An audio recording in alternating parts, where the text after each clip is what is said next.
మా ప్రియ తుంపడి గ్రామస్తులారా, ప్రభువైన యేసుక్రీస్తు వారి నామములో మీకందరికీ శుభవందనాలు తెలియజేస్తూ ఉన్నాం. ఈ విధంగా మేము పాటలు పాడుకుంటూ మీ విధులకు వచ్చాము. యేసు వారి గురించి చెప్పడానికి వచ్చాము. ఇది ఒక మార్గం అండి, మతం కాదు. నేనే మార్గంలో, సత్యమును, జీవము అని ప్రభువైన యేసుక్రీస్తు వారు వాక్యంలో సెలవిచ్చారు. ఇది ఏంటంటే దేవుని దగ్గరికి, అంటే స్వర్గానికి, పల్లవ రాజ్యానికి చేర్చబడటానికి మానవునికి ఒకే ఒక్క మార్గము. ఈ మార్గం తప్ప వేరే మార్గం ద్వారా మనము దేవుని దగ్గరికి చేరలేమని దేవుని వాక్యంలో రాయబడింది. కాబట్టి ఆ యేసు గారి గురించి మేము పరిచయం చేయడానికి, తెలియజేయడానికి ఈ వీధిలోకి వచ్చాం. ఆ యేసు గారు ఎవరంటే ఈ లోకానికి 2020 సంవత్సరాల క్రితము ఈ లోకంలో జన్మించిన మరి మానవుడుగా, దేవుడుగా ఉన్నాడు. ఆయన ఒక మానవుడు, అదే సమయంలో దేవుడుగా కూడా ఉంటున్నాడు. ఆయన 2020 సంవత్సరాల క్రితం జన్మించి మరి ఈ యొక్క యుగాన్ని, ఈ యొక్క సంవత్సరాలని 2 భాగాలుగా చేసినాడు. క్రీస్తు పూర్వము, క్రీస్తు సగము అని మరి 2 భాగాలుగా చేశాడు. అది మనము మరి సోషల్లో మనం చదువుకోవచ్చు. అయితే ప్రభువైన యేసుక్రీస్తు వారు ఎందుకు వచ్చారు ఈ లోకానికి? ప్రభువైన యేసుక్రీస్తు వారు ఎందుకు వచ్చారు లోకానికి అంటే, నశించిన వారిని వెదక రక్షించుటకు మనిషి కుమారుడు ఈ లోకానికి వచ్చాను అని వాక్యంలో ఆయన గురించి రాయబడింది. ఎవరు రక్షించబోయారు? ఎవరు రక్షించడానికి వచ్చాడు అంటే మానవుడిని రక్షించబోయాడు. ఎలా నశించిపోయాడు అంటే తన పాప ఆశ్రయానికి రక్షించడానికి దారిస్తూ ఉంది. ఆ పాపాలని, ఆ మనిషిని ఆ పాపం నుంచి విముక్తి చేయడానికి ప్రభువైన యేసుక్రీస్తు వారి లోకానికి వచ్చిన దేవుడుగా ఉన్నాడు. ఈ లోకంలో జీవించిన దినాల్లో మరి ఆయన మరణం నుంచి ఈ విధంగా రాయబడింది.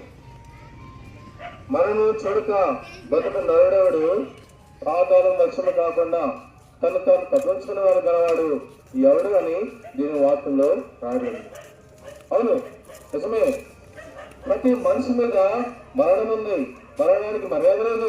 అదే సమయంలో చిన్నవారికి, పెద్దవారికి, అది ఎవరికైనా వస్తుంది. విధానాలు చూస్తుంటే హార్ట్ అటాక్లు, మరి రకరకాల మరి అంటువ్యాధులు ఇవన్నీ కూడా వచ్చి మరణాన్ని చూస్తున్నాడు మనిషి. అయితే మరణము అనగా దేవుని ఆత్మలో ఇంకా రెండు అర్థాలు ఉన్నాయి. మరణం ఉంది, మరి నిత్య అగ్ని అని కూడా అర్థం ఇస్తుంది. నిత్య అగ్ని నుంచి అంటే పాదాల నుంచి తప్పించుకోగలిగిన వాడెవడు అని ప్రశ్న వేస్తూ ఉంది. ఈ సాయంత్రం వల్ల మీకు కూడా ఆ ప్రశ్న వేస్తున్నారు. ఈ లోకంలో మరణము సహజంగా ఈ ప్రాణము ఈ దేహంలో అంతా కూడా మరి విరక్షబడి మరి మరణిస్తాము, భౌతికమైన మరణము వహిస్తాము. అందరికీ జరుగుతుంది. అయితే ఆత్మమరణం గురించి ప్రభువైన యేసుక్రీస్తు వారు సెలవిస్తున్నారు. ఆత్మమరణము అంటే మన జీవితాల్లో మరి ప్రతి ఒక్క మనిషి కూడా ఆత్మ మరణము మరి పొందవలసిన వాడు కూడా. కాబట్టి ఆ మరణాన్ని తప్పించడానికి ప్రభువైన యేసుక్రీస్తు వారి లోకంలోకి వచ్చారు. ఆ మరణాన్ని, ఆత్మ మరణాన్ని తప్పించడానికి మానవుడికి ఈ లోకంకి వచ్చారు. అలాగా మానవుడు నశించి నిత్య నరకము, ఆ యొక్క మరి ఆ నిత్య మరణానికి అయిపోతుండగా ప్రభువైన యేసుక్రీస్తు వారి లోకానికి వచ్చి మానవ రూపుగా జన్మించాడు. ఆయన జన్మలో ఏ పాపం లేదు, ఆయన కర్మలో ఏ పాపం లేదు, ఆయన పాపంతో ఏమాత్రం తిరగలేదు, పాపం ఆయన లేదు అని రాబడి. కాబట్టి ఆ యొక్క ప్రభువు, ఆ దేవాదేవుడు, ఆ యేసుప్రభువు వారు ఆ యొక్క పాపరహితుడు, పరిస్థితులు ఆయన రక్తాన్ని అంతా కూడా శిలువలో కార్చాడు. ఆయన చేతుల్లో మేకులు, కాళ్ళలో మేకులు, పక్కన బయలుపెట్టు, తన మీద మొదలెట్టడము, ఇవన్నీ కూడా మనం చేసిన పాపాలను బట్టి మరి ఆయనకు జరిగినాయి. ఇవన్నీ కూడా మనం చేసిన పాపం బట్టి చివరికైనా మరి చనిపోయాడు. ఆ కలువసుల్లో మరి మరణించాడు, మరి బాధపెట్టబడ్డాడు. తిరిగి 3 దినాలు వచ్చాడు. తిరిగి మూడవ లేచి నే దేవుడిని అనిపించుకున్నాడు. ఈ లోక చరిత్రలో ఎవరు కూడా మరణాన్ని జయించి తిరిగి లేచిన వారు లేరు. ప్రభుని యేసుక్రీస్తు వారు ఒక్కడే ఆయన మరణాన్ని జయించి తిరిగి లేచాడు. తిరిగి లేచి మరి ఆయన నేనే దేవుడిని అనిపించుకున్నాడు. కాబట్టి ఆయన్ని నమ్ముకుంటే గనక, ఆయన్ని శ్వాసం ఉంచితే గనక మన మానవుడు మరణాన్ని మరి తిరిగి జయించగలడు.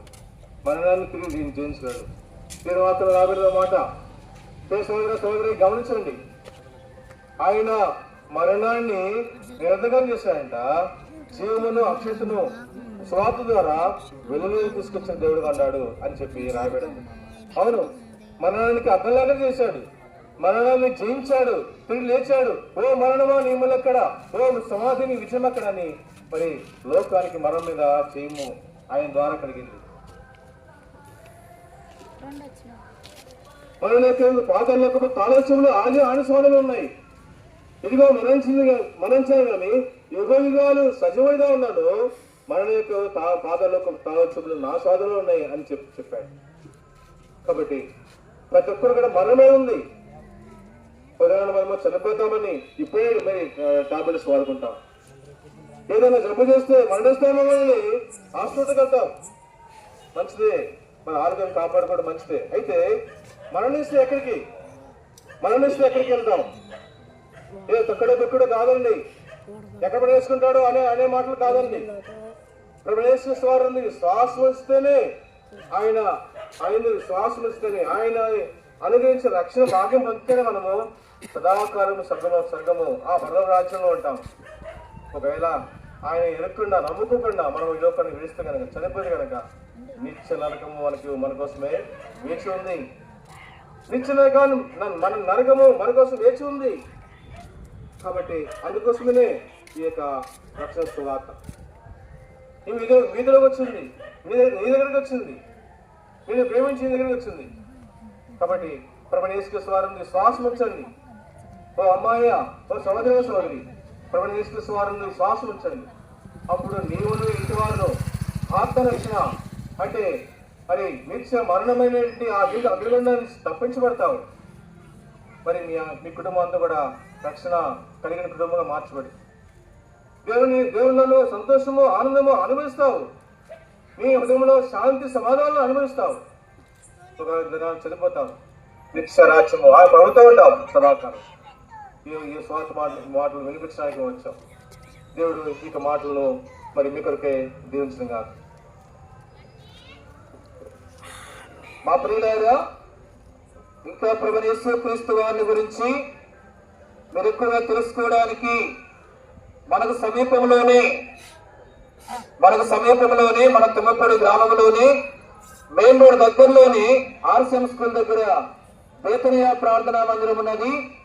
అక్కడ ప్రతి ఆదివారము ఉదయకాలం 7 గంటల నుండి 9:30 వరకు, 10:30 నుండి 1:30 వరకు దైవారాధన కార్యక్రమాలు జరిగించబడుతూ ఉన్నాయి. వారంలో ఆయా కొడుకులు జరిగించబడుతూ ఉంటున్నాయి. దైవ సేవకులు కుటుంబంగా అక్కడ ఉంటున్నారు. మీ క్షేమం కొరకు ప్రార్థన చేస్తారు, మీకు దేవుని యొక్క వాక్యాన్ని అందిస్తారు. మీ అందరినీ ప్రేమతో ప్రభువైన యేసుక్రీస్తు నామములో ఆహ్వానిస్తూ ఉంటున్నాం. అంతేకాదు వచ్చే నెలలో అనగా అక్టోబర్ నెలలో 1, 2, 3 తారీఖుల్లో ప్రత్యేకంగా VBS పరీక్షలు ఏర్పాటు చేయబడింది. చిన్నపిల్లలకు, యవనస్తులకు మరి ఆ పరీక్షల కొరకు కూడా మరి యవనస్తులైనటువంటి వారిని, పిల్లలైనటువంటి వారిని ఆహ్వానిస్తూ ఉంటున్నాము. మరి మీ పిల్లలను పంపించి ఆ విధంగా మరి పిల్లలు మేలు పొందినట్లు మీరు సహకరించాలని ప్రభు పేట మీకు మనవి చేస్తూ ఉంటున్నాం. ఈ స్థలాన్ని విడిచి వెళ్ళక ముందు మీ క్షేమం కొరకు మేము ప్రార్థన చేస్తాం. పరిశుద్ధుడైన మా తండ్రి, మహోన్నతుడైన మా దేవ, ఈ ప్రాంతంలో ఉన్న ప్రజలకు మీ రక్షణ సువార్తను మేము ప్రకటిస్తూ వచ్చాము. ఈ ప్రాంత ప్రజలందరూ మీ నామములో విశ్వాసం ఉంచి రక్షణ పాప క్షమాపణ పొంది పరలోకానికి వారసులుగా చేపట్టకు సహాయం చేయండి. ఈ ప్రాంతంలోని ప్రతి కుటుంబంలో ప్రతి ఒక్కరికి నిజమైన శాంతిని, నిజమైన సంతోషాన్ని కలగచేయండి. ఎవరికి ఈ ప్రాంతంలో అనారోగ్యంతో బాధపడుతున్నారో వారు స్వస్థపరచండి. ఎవరైతే సమస్యలు ఇబ్బందుల్లో ఉన్నారో వారికి సహాయం చేయండి. ఈ ప్రాంత ప్రజలందరినీ దీవించండి. ఓ ప్రభా, ఈ ప్రాంతం నుంచి అనేకులు వేతనీయకు నడిపించబట్టకు సహాయం చేయండి. ముందుకెళ్తున్న మీ సన్నిధి తోడుగా ఉంచమని యేసు క్రీస్తు ప్రభు నామమున ప్రార్థించి స్తుతించి వేడుకొనుచున్నాం తండ్రి.